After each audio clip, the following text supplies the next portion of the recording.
नमस्कार साथियों। कल अपन ने देखा था कक्षा 12 की जो भूगोल विषय की अपनी मानव भूगोल के सिद्धांत किताब है उसका सेकंड चैप्टर विश्व जनसंख्या वितरण घनत्व और वृद्धि वाला जो टॉपिक है इसको अपन ने स्टार्ट कर दिया था, जिसमें अपन ने जनसंख्या के बारे में देखा था कि किसी भी क्षेत्र विशेष में एक निश्चित समय में निवास करने वाले लोगों की संख्या क्या कहलाती है? जनसंख्या कहलाती है। मतलब कोई भी एक निश्चित क्षेत्र होना चाहिए और एक निश्चित समय होना चाहिए। एक निश्चित क्षेत्र में एक निश्चित समय में निवास करने वाले लोगों की संख्या ही क्या कहलाती है? जनसंख्या कहलाती है। इसके बाद अपन ने देखा था कि जनसंख्या वितरण क्या होता है। तो जनसंख्या वितरण का अर्थ मैंने आपको बताया था, जनसंख्या के फैलाव से संबंधित होता है, अर्थात जनसंख्या का फैलाव कैसा है। वहां पे जनसंख्या सघन रूप में पाई जा रही है, अर्ध सघन है या छिद्रित रूप में पाई जाती है। इसके बाद अपन ने बात करी थी विश्व के महाद्वीपों में जनसंख्या के प्रतिशत की। तो सबसे ज्यादा जनसंख्या कौन से महाद्वीप में है? एशिया महाद्वीप में। और सबसे कम जनसंख्या आपके ऑस्ट्रेलिया महाद्वीप में पाई जाती है। इसके बाद अपन ने बात करी थी विश्व में सर्वाधिक जनसंख्या वाले 10 देश कौन कौन से हैं। तो कम से कम 5 देशों के नाम तो आपको पता होना ही चाहिए, जैसे कि पहला चीन, दूसरा भारत, तीसरा संयुक्त राज्य अमेरिका, चौथा इंडोनेशिया और पांचवा ब्राजील। ये 5 देश तो कम से कम आपको याद होने ही चाहिए। नेक्स्ट अपन ने बात करी थी कि विश्व में जो संसाधन हैं उनके असमान वितरण के कारण ही जनसंख्या में भी जो जनसंख्या का घनत्व है और जो वितरण है उसमें क्या पाई जाती है? असमानताएं पाई जाती है।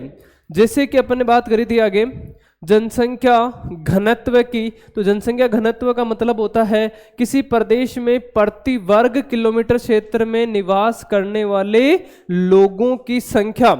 ये आपका प्रति वर्ग किलोमीटर क्षेत्र हो गया। इस प्रति वर्ग किलोमीटर क्षेत्र में निवास करने वाले लोगों की संख्या क्या कहलाती है?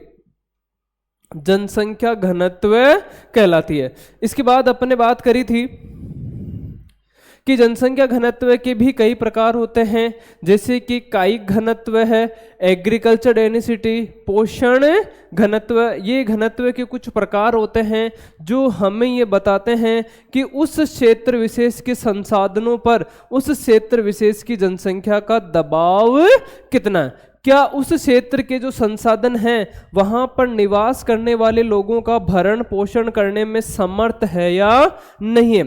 ये चीजें किसके द्वारा अपने को पता चलती है? जनसंख्या घनत्व के द्वारा। इसके बाद अपन ने बात करी थी कि ये विश्व के महाद्वीपों का जनसंख्या घनत्व देखा था, जिसमें अपन ने देखा था कि एशिया महाद्वीप का जनसंख्या घनत्व कितना है? 146 व्यक्ति प्रति वर्ग किलोमीटर, जबकि ऑस्ट्रेलिया में कितना है? मात्र 5 व्यक्ति प्रति वर्ग किलोमीटर। देखो ये जो आंकड़े हैं ये आंकड़े आपको याद करने ही पड़ेंगे। इसके बाद अपन ने बात करी थी कि संपूर्ण विश्व का जनसंख्या घनत्व कितना है? 51 व्यक्ति प्रति वर्ग किलोमीटर। विश्व में सर्वाधिक जनसंख्या घनत्व वाला देश कौन सा है? मोनाको। और इसके बाद में आता है सिंगापुर। ये बात अपन ने करी थी। इसके बाद अपन ने देखा था कि भारत का जनसंख्या घनत्व कितना है?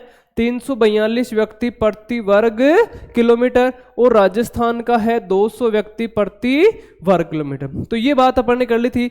आज अपन बात करेंगे कि जनसंख्या घनत्व और वितरण को प्रभावित जो करते हैं कारक वो कौन कौन से हैं। ये बोर्ड एग्जाम में कई बार आपके निबंधात्मक प्रश्न पूछा जा चुका है। कौन सा क्वेश्चन? निबंधात्मक क्वेश्चन के रूप में यह प्रश्न पूछा जा चुका है कि जनसंख्या घनत्व व वितरण को प्रभावित करने वाले कारक कौन से हैं, अर्थात ऐसे कौन से कारक हैं जिनकी वजह से किसी क्षेत्र में जनसंख्या सघन हो जाती है और किसी क्षेत्र में जनसंख्या छिद्रित हो जाती है। तो इसके लिए अपन बात करें तो सबसे पहले आते हैं आपके भौगोलिक कारक। कौन से कारक आते हैं? भौगोलिक कारकों की अपन बात करें या प्राकृतिक कारकों की अपन बात करते हैं कि ऐसे प्राकृतिक कारक कौन से हैं जो जनसंख्या घनत्व और वितरण को क्या करते हैं? प्रभावित करते हैं। जैसे कि पहला है जल की उपलब्धता। देखो, आपको पता है कि जीवन में जल की महत्वपूर्ण भूमिका होती है। बिना जल के कोई भी काम करना संभव नहीं है। तो जल की बहुत ही महती आवश्यकता है। प्राचीन समय का जो मानव था उसने भी जल की महत्ता को क्या कर लिया था, स्वीकार कर लिया था। इसी कारण से प्राचीन समय में ही मानव ने अपने निवास स्थान के रूप में किसको चुना, नदी घाटी क्षेत्रों को अपने निवास स्थान के रूप में चुना था। इस कारण से विश्व की प्राचीनतम जो सभ्यताएं अपने को देखने को मिलती है वो सारी की सारी कहां पर, नदी घाटी क्षेत्रों में ही देखने को मिलती है। जैसे कि अपन बात करें चीन की हांगहो सभ्यता, इसी प्रकार से भारत पाकिस्तान की सिंधु नदी घाटी सभ्यता, इसी प्रकार से मिस्र की सभ्यता, इसी प्रकार से मेसोपोटामिया की सभ्यता। मेसोपोटामिया की जो सभ्यता है वो दजला और फरात नदियों के मुहाने पर है। इसी प्रकार से अपन बात करें तो मिस्र की जो सभ्यता है वो नील नदी की घाटी में स्थित है। हांगहो जो सभ्यता है वो हांगो नदी के किनारे पर स्थित है। सिंधु घाटी सभ्यता सिंधु नदी के किनारे पर स्थित है। इस तरीके से प्राचीन मानव ने नदी के महत्व को या जल के महत्व को स्वीकार करते हुए उसने अपने निवास स्थान के रूप में नदी घाटी क्षेत्रों को ही चुना था। अब आगे बात करें तो जल जीवन का सर्वाधिक महत्वपूर्ण कारक माना जाता है, अतः लोग उन क्षेत्रों में बसने को प्राथमिकता देते हैं जहां जल आसानी से उपलब्ध हो जाता है। जैसे कि राजस्थान के पश्चिमी पार्ट में मरुस्थलीय क्षेत्र है, पूर्वी पार्ट में मैदानी क्षेत्र है। मरुस्थलीय क्षेत्र में तापमान की अधिकता की वजह से वहां पर वाष्पीकरण अधिक होता है। इस कारण से थोड़ी जो मात्रा बारिश के रूप में होती है वो भी वाष्प बनकर क्या हो जाती है, उड़ जाती है। इस कारण से उस क्षेत्रों में पानी की क्या पाई जाती है, कमी पाई जाती है। इस कारण से आप देखें कि उन क्षेत्रों में मानव बसाव बहुत कम मात्रा में पाया जाता है, जबकि जिन क्षेत्रों में पानी की प्रचुर मात्राएं उपलब्ध है वहां पर जनसंख्या अपने आप ही किस रूप में, सघन रूप में पाई जाती है। जैसे कि उत्तर प्रदेश और बिहार वाला जो क्षेत्र है इन क्षेत्रों में सदावाहिनी नदियां पाई जाती है, जैसे गंगा नदी है, यमुना नदी है, रामगंगा है, गंडक है, घाघरा है, कोसी है, नंदा है। इस प्रकार की कई नदियां उस क्षेत्र में प्रवाहित होती है। इस कारण से उत्तर प्रदेश और बिहार भारत के सर्वाधिक जनसंख्या रखने वाले क्षेत्रों में से जाने जाते हैं, क्योंकि उस क्षेत्र में प्रचुर मात्रा में किसकी उपलब्धता है, जल की उपलब्धता मानी जाती है। अब बात करें जल की, तो जहां जल आसानी से उपलब्ध होता है वह जनसंख्या किस रूप में, सघन रूप में पाई जाएगी, और जहां जल आसानी से उपलब्ध नहीं होता है वहां जनसंख्या छिद्रित रूप में पाई जाती है। जल का जो उपयोग है वो पीने में किया जाता है, इसी प्रकार से नहाने में, भोजन बनाने के लिए इसका उपयोग होता है, साथ ही साथ पशुओं को पिलाने में, फसलों और उद्यानों, उद्योगों तथा नौ संचालन में भी इसका क्या किया जाता है, प्रयोग किया जाता है। वर्तमान में ग्रीन एनर्जी का सबसे बड़ा स्रोत बनता जा रहा है, क्योंकि अपन जल विद्युत का निर्माण भी किससे करते हैं, वाटर से ही करते हैं। तो जल की क्या है, महती आवश्यकता मानी जाती है, और जहां जल होता है वहां मानव बसाव अत्यधिक क्या हो जाता है, सघन हो जाता है। इसी कारण विश्व के महत्वपूर्ण नगरों पर अपन नजर डालते हैं तो वो सब या तो समुद्र के किनारे पर बसे हुए हैं या कुछ प्रमुख नदियों के किनारों पर बसे हुए। जैसे कि लंदन जो है वो टेम्स नदी के किनारे पे बसा हुआ है, सीन नदी के किनारे पर आपका पेरिस बसा हुआ है। तो इसी प्रकार से बहुत से ऐसे क्षेत्र, जैसे मुंबई जो है वो आपका समुद्र किनारे बसा हुआ है, चेन्नई समुद्री किनारे पर है, कोलकाता आपका समुद्री किनारे पर स्थित है। तो ऐसे बहुत से क्षेत्र हैं, दिल्ली यमुना नदी के किनारे पर बसा हुआ है। तो बहुत से ऐसे क्षेत्र हैं जो नदियों के किनारे पर बसने का उनका मुख्य रीजन जो होता है वो क्या होता है, जल की उपलब्धता होती है। यही कारण है कि विश्व में महत्वपूर्ण जो नदी घाटियों के जो क्षेत्र हैं वो विश्व में सबसे सघन बसे हुए क्षेत्र माने जाते हैं। समझ में आ गई क्या कि जल की उपलब्धता का मतलब है कि जहां जल व्यक्ति को आसानी से उपलब्ध हो जाता है वहां जनसंख्या सघन हो जाती है, और जहां जल आसानी से उपलब्ध नहीं होता है वहां जनसंख्या क्या हो जाती है, विरल हो जाती है। तो जल जहां पर उपलब्ध होता होगा वहां पर जनसंख्या अपने आप ही बढ़ जाएगी। दूसरा जो कारक है वो होता है भू आकृति, कि वहां का धरातल कैसा है, वहां की भू आकृतिक संरचना कैसी है। जैसे भू आकृतिक संरचनाओं में आपके पर्वत आते हैं, पठार आते हैं, मैदान आते हैं, रेगिस्तानी क्षेत्र आते हैं। तो इंसान की बसने की प्रवृत्ति कहां पर ज्यादा रहेगी, एक पर्वतीय क्षेत्र है, एक पठारी क्षेत्र है। जैसे कि ये पूरा पर्वतीय क्षेत्र है, इसी प्रकार से ये पठारी क्षेत्र है, और यहां पर आपका मैदानी क्षेत्र है। तो एक तो मानव की बसावट इस पर्वतीय क्षेत्र में होगी, एक पठारी क्षेत्र में होगी, और एक मैदानी क्षेत्र में होगी। तीनों की बसावट में क्या पाया जाता है, अंतर पाया जाता है। मानव अपने बसाव के लिए सर्वाधिक उपयुक्त किस स्थान को मानता है, मैदानों को। क्यों? क्योंकि वहां पर हर प्रकार के संसाधनों का विकास करने में क्या रहती है, सुविधा रहती है। जैसे कि मैदानी क्षेत्रों में आप नहरों का निर्माण करोगे तो भी आसानी से हो सकता है, सड़कों का जाल बिछाओगे तो सड़कें भी आसानी से बनाई जा सकती है, रेल लाइन का विकास करोगे तो आसानी से बिछाई जा सकती है, उद्योग धंधे का विकास करोगे, कृषि का विकास करोगे, या अन्य किसी भी क्षेत्र का यदि आप विकास करते हैं तो यहाँ पर आसानी से अपने को हर चीज उपलब्ध हो जाती है। लेकिन पर्वतीय क्षेत्रों पर आपको सड़क बनाने में, उद्योग धंधों का विकास करने में, कृषि करने में हर प्रकार की क्या आती है, समस्याएं आती है। इस वजह से मानव ने अपने प्रारंभिक समय से किन क्षेत्रों को निवास स्थान के रूप में चुना है, मैदानी क्षेत्रों को। समझ में आ गया? अर्थात विश्व में ऐसे क्षेत्र जहां मैदानों की सर्वाधिक संख्या होती है वहां पे मानव बसाव अधिक पाया जाता है, और जो पर्वतीय क्षेत्र है वहां पे मानव बसाव कम पाया जाता है। जैसे कि सिक्किम जो क्षेत्र है, सिक्किम क्षेत्र भारत का एक राज्य है, लेकिन उसकी कुल जनसंख्या ही लगभग 6 लाख के समथिंग है, जबकि जैसलमेर जिला की जनसंख्या वो 6,71,000 के समथिंग है। तो आप देखें कि वो क्षेत्र कौन सा क्षेत्र है, पूरा पर्वतीय क्षेत्र है, पहाड़ी क्षेत्र है। इस क्षेत्र में जनसंख्या बहुत कम मात्रा में पाई जाती है। एक आपका उत्तर प्रदेश वाला क्षेत्र है, और एक आपका इस द नागालैंड, अरुणाचल प्रदेश, मेघालय वाला क्षेत्र है। वो पूरा का पूरा क्षेत्र क्या है, पर्वतीय पठारी क्षेत्र है, जबकि ये पूरा क्षेत्र कैसा है, मैदानी क्षेत्र है उत्तर प्रदेश वाला। तो उत्तर प्रदेश में जनसंख्या ज्यादा निवास करती है, उन क्षेत्रों में जनसंख्या कम निवास करती है। तो यही चीज यहाँ पे देखने को मिल रही है कि लोग समतल मैदानों और मंद ढालों पर बसने को क्या देते हैं, वरीयता देते हैं। इसका कारण यह है कि ऐसे क्षेत्र फसलों के उत्पादन करने में, सड़कों का निर्माण करने में और उद्योगों के लिए अनुकूल होते हैं। पर्वतीय और पहाड़ी क्षेत्र परिवहन तंत्र के विकास में क्या होते हैं, अवरोधक माने जाते हैं। इसी प्रकार से प्रारंभ में कृषिगत और औद्योगिक विकास के लिए अनुकूल नहीं होते, अतः इन क्षेत्रों में कम जनसंख्या पाई जाती है।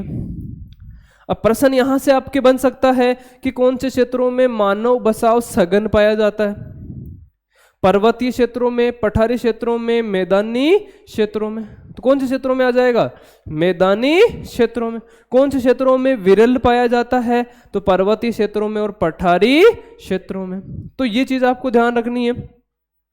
गंगा का मैदान विश्व के सर्वाधिक सघन बसे हुए क्षेत्रों में से एक माना जाता है, जबकि हिमालय के पर्वतीय भाग जो हैं वो विरल जनसंख्या के क्षेत्र माने जाते हैं। क्यों? क्योंकि पूरा क्षेत्र कैसा है, पर्वतीय क्षेत्र है। वहां पर हर प्रकार की सुविधाओं को विकसित करने के लिए अपने को बहुत सारा पैसा खर्च करना पड़ता है। इस कारण से वहां पर किसी भी चीज की सुविधा करना उतना आसान नहीं होता है जितना मैदानी क्षेत्रों में आसान होता है।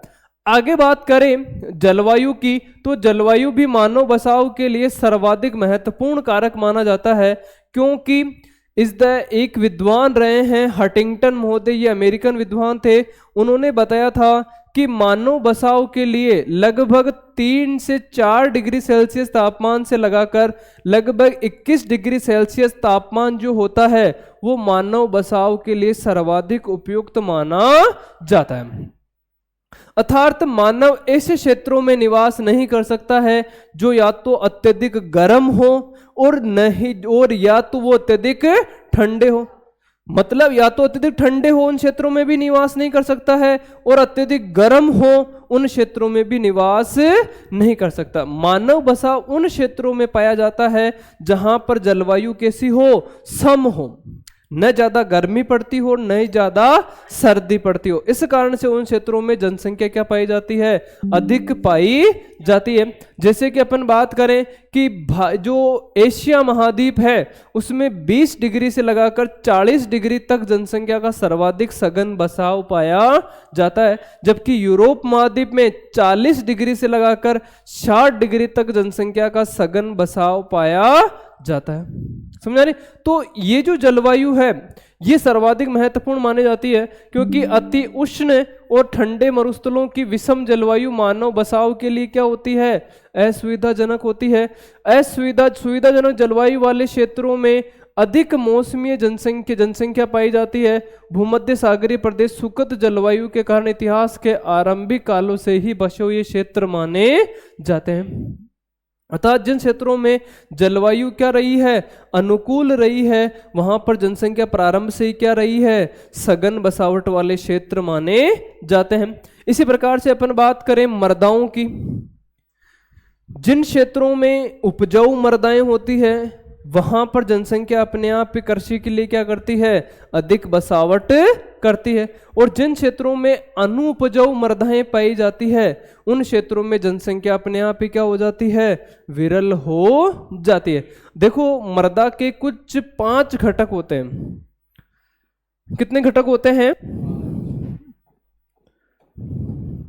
मृदा के अपन घटकों की बात करें तो कुल 5 घटक होते हैं। जैसे कि पहला चट्टानी चूर्ण, दूसरा खनिज,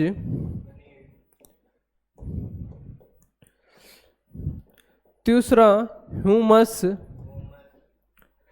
चौथा मृदा वायु और 5वां जो होता है वो होता है मृदा जल। ये जो 5 तत्व होते हैं, चट्टानी चूर्ण, खनिज, ह्यूमस, मृदा वायु और मृदा जल, इन 5 तत्वों के मिलने से ही किसका निर्माण होता है, मृदा का निर्माण होता है। जैसे कि हलवा आपने सुना होगा, किसी भी चीज का, जैसे गाजर का हलवा ले लें अपन या सूजी का हलवा ले लें, किसी का भी अपन ले लेते हैं, उसमें भी जैसे शक्कर तत्व होता है एक। इसी प्रकार जैसे अपन गाजर का हलवा बना रहे हैं तो गाजर एक तत्व होता है। इसी प्रकार से घी का उसमें योगदान होता है। इसी प्रकार से दूध का उसमें योगदान होता है, इलायची का उसमें योगदान होता है और ड्राई फ्रूट्स का उसमें योगदान होता है। मतलब इन सब चीजों के मिलने से अपने किसका निर्माण होता है, हलवे का निर्माण होता है। अगर इनमें से किसी एक तत्व की भी क्या हो जाती है, कमी हो जाती है, तो हलवे का वो स्वाद नहीं रहता है जो वास्तविकता में होना चाहिए। जैसे कि हलवा आपने कंप्लीट कर दिया लेकिन उसमें से आपने शक्कर नहीं डाली तो क्या वो स्वाद रहेगा क्या? वो स्वाद कभी नहीं रहेगा। क्यों? क्योंकि उसमें उस तत्व की क्या है, कमी है। आपने घी डाल दिया उसमें आपने गाजर डाल दी, दूध डाल दिया, शक्कर नहीं डाली तो भी स्वाद नहीं होगा। घी डाल दिया, शक्कर डाल दी, गाजर डाल दी, दूध नहीं डाला तो भी स्वाद नहीं होगा। दूध डाल दिया, जो भी और डाल दिया, आपने घी से सिकाई नहीं की तो भी वो स्वाद नहीं आएगा। आएगा क्या? नहीं आ सकता। तो एक तत्व की कमी होने मात्र से उस पूरे का जो संरचना होती है वो पूरी संरचना क्या हो जाती है, गड़बड़ा जाती है। इसी प्रकार से ये मर्दा जो कारक है, इस मर्दा की ये 5 तत्व या घटक होते हैं जिनसे मिलकर किसका निर्माण होता है, मर्दा का निर्माण होता है। अगर इनमें से किसी एक तत्व की भी क्या हो जाती है, कमी हो जाती है, तो वो मर्दा क्या बन जाती है, अनु उपजाऊ मर्दा बन जाती है। या इसको अपन कौन सी मर्दा कहेंगे, बंजर मर्दा के नाम से अपन इसको जानते हैं। समझ में आ रही है? अर्थात इस मर्दा में किसी न किसी एक तत्व की क्या रहेगी, कमी रहेगी। अगर उस तत्व की पूर्ति कर दी जाए तो ये मर्दा भी क्या बन जाएगी, एक उपजाऊ मर्दा में परिवर्तित हो जाएगी। जैसे कि चट्टानी चूर्ण है, खनिज है, ह्यूमस है, मृदा वायु और मृदा जल। अब 2 उदाहरण अपन लेते हैं। जैसे कि एक काली मिट्टी है, कौन सी मिट्टी है, काली मिट्टी है, और एक आपकी बलुई मिट्टी है।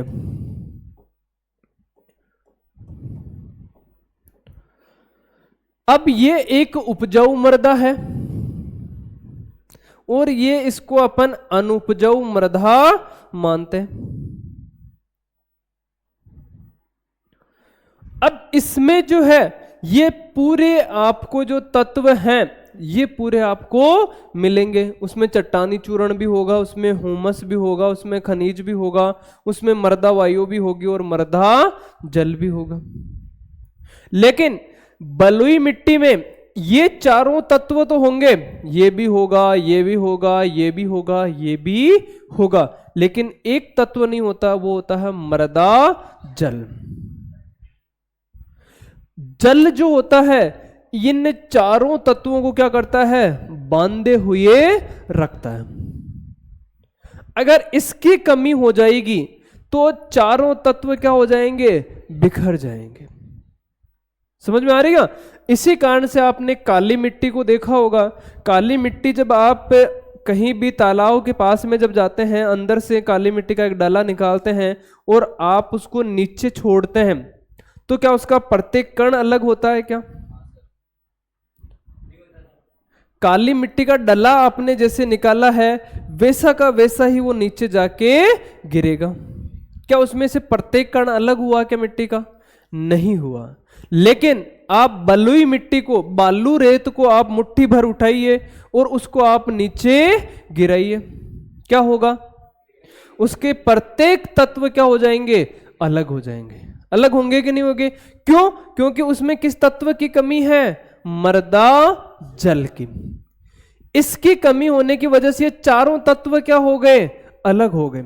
और जब अलग हो जाते हैं तो अपने शरीर की क्या शारीरिक संरचना जिस प्रकार से बिगड़ जाती है, उसी प्रकार से मर्दा की जो संरचना वो भी क्या हो जाती है, बिगड़ जाती है। समझ आ रही है? तो काली मिट्टी में जो तत्व है मृदा जल, वो चारों को बांधे हुए रखता है। इनमें पांचों तत्व मौजूद होते हैं, इस कारण से मिट्टी उपजाऊ होती है। और इसमें इस तत्व की क्या होती है, मृदा जल की कमी होती है, इस कारण से ये मिट्टी क्या होती है, अनुपजाऊ होती है। लेकिन यदि इस बलुई मिट्टी को भी अगर मृदा जल दे दिया जाए तो ये मिट्टी भी क्या बन सकती है, उपजाऊ मृदा में परिवर्तित हो सकती है। और उसका सबसे बेस्ट उदाहरण है श्री गंगानगर और बीकानेर और हनुमानगढ़ जिलों में, जहां पर इंदिरा गांधी नहर के द्वारा तथा गंग नहर के द्वारा सिंचाई करने के कारण से उस क्षेत्र की जो पूरी बलुई मिट्टी थी वो पूरी एक उपजाऊ मृदा के रूप में क्या हो गई है, परिवर्तित हो गई है। और श्री गंगानगर को आज जो उस समय एक बलुई मिट्टी का या अपन रेगिस्तानी क्षेत्र का एक पार्ट हुआ करता था, वो आज राजस्थान के अन्न भंडार के नाम से जाना जाता है। समझ में आ रही है? तो मृदा के ये निर्माण कारक होते हैं। तो जहां पे उपजाऊ मिट्टी होती है वहां पे लोगों के भरण पोषण की क्षमताएं अधिक होती है, तो वहां पे जनसंख्या अपने आप ही क्या हो जाएगी, सघन हो जाएगी। और जिन क्षेत्रों में मिट्टी अनुपजाऊ होती है वहां पे लोगों को भरण पोषण करने की क्षमताएं क्या होती है, कम होती है, तो जनसंख्या अपने आप ही क्या हो जाएगी, विरल हो जाएगी। जैसे कि राजस्थान के पश्चिमी पार्ट में मृदा जल की कमी से मृदा अनुपजाऊ रूप में पाई जाती है, इस कारण से वहां पर खेती करना संभव नहीं होता है। इस कारण से जनसंख्या क्या है, कम सघन है। जबकि इसके पूर्वी पार्ट में जनसंख्या अधिक मात्रा में पाई जाती है, क्योंकि नदियां भी है, साथ ही उपजाऊ मिट्टी भी पाई जाती है। तो ये कुछ महत्वपूर्ण कारक हैं। उपजाऊ मृदाएं कृषि तथा इनसे संबंधित क्रियाओं के लिए महत्वपूर्ण होती है, इसलिए उपजाऊ दोमट मिट्टी वाले प्रदेशों में अधिक लोग निवास करते हैं, क्योंकि ये जो मृदाएं होती है वो गहन कृषि का आधार बन सकती है। क्या आप भारत में उन क्षेत्रों के नाम बता सकते हैं जहां कम उपजाऊ मृदा के कारण से विरल जनसंख्या पाई जाती है? जैसे कि पश्चिमी राजस्थान वाला क्षेत्र, समझ में आ रहेगा। इन क्षेत्रों में कम उपजाऊ मृदा के कारण से विरल जनसंख्या पाई जाती है। नेक्स्ट है आर्थिक कारक, कि आर्थिक कारक किस प्रकार से जनसंख्या घनत्व और वितरण को प्रभावित करते हैं। तो सबसे पहला है खनिज। कौन सा कारक है? खनिज। खनिज निक्षेपों से युक्त क्षेत्र उद्योगों को आकृष्ट करते हैं और खनन और औद्योगिक गतिविधियां रोजगार उत्पन्न करते हैं, अतः कुशल और अर्ध कुशल कर्मी इन क्षेत्रों में पहुंचते हैं और जनसंख्या को क्या बना देते हैं? सघन बना देते हैं।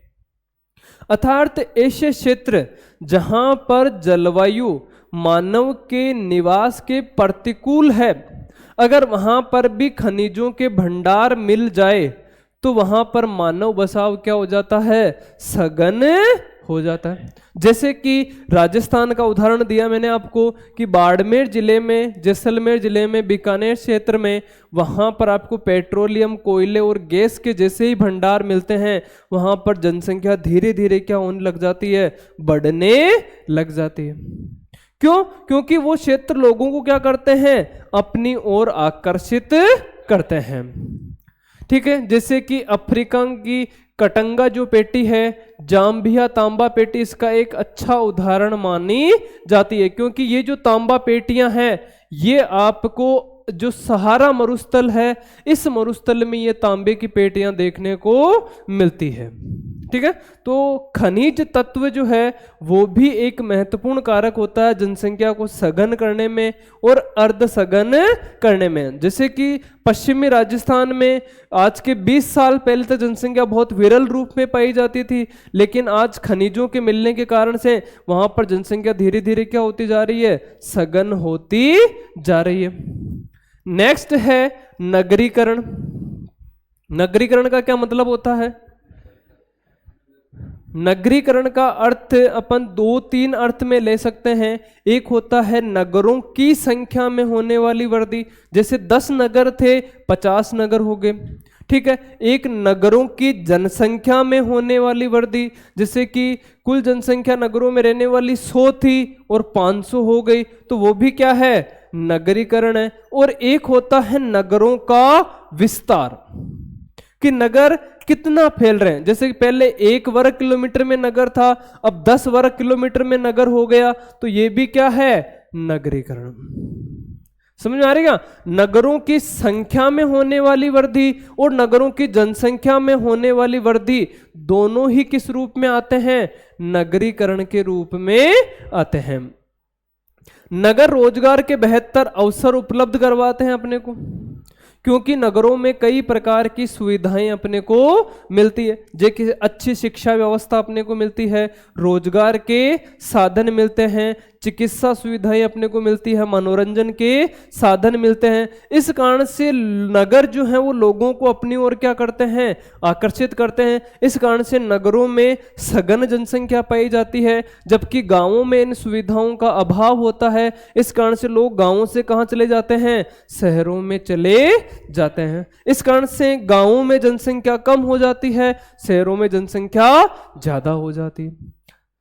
नगर रोजगार के बेहतर अवसर, शैक्षणिक व चिकित्सा संबंधी सुविधाएं तथा परिवहन और संचार के बेहतर साधन प्रस्तुत कर